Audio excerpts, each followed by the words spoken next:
Brother MFC 35J3540 DW প্রিন্টারের যে কি cartridge, refillable cartridge.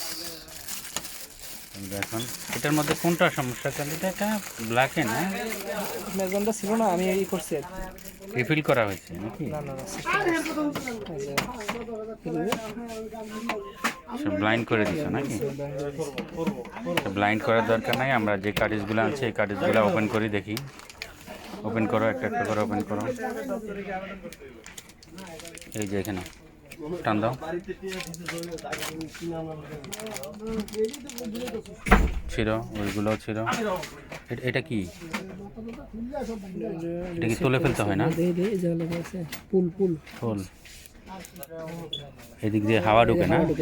ওকে, আচ্ছা আরেকটা দেখাই দাও, আরেকটা স্পষ্টভাবে দেখাই দাও কার্টিজটা কীভাবে ফেলতে হবে।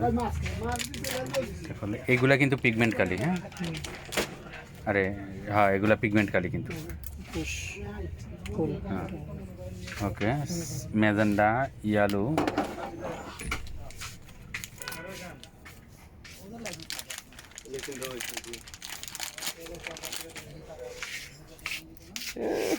ওকে।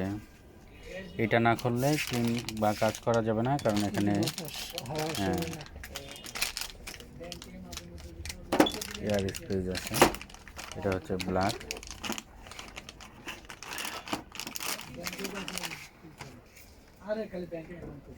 খোলো, ওকে গুড। এবার ইন করাও, কার্টিজগুলো ইন করো।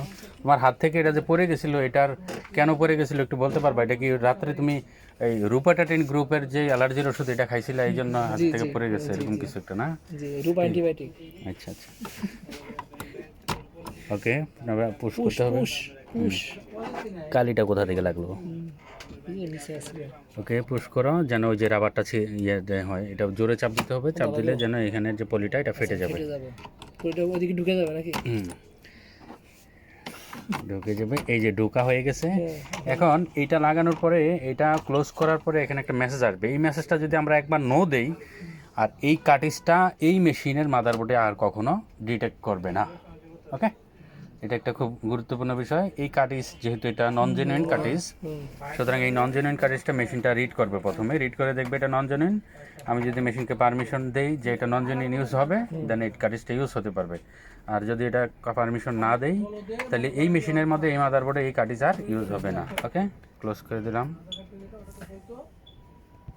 এই যে দেখতে পাচ্ছেন, ইয়েস দিলাম, চলে আসছে। এখানে ইউলোটা পাই নাই, ইউলোটা পুনরায় আমরা রিস্টোর করব।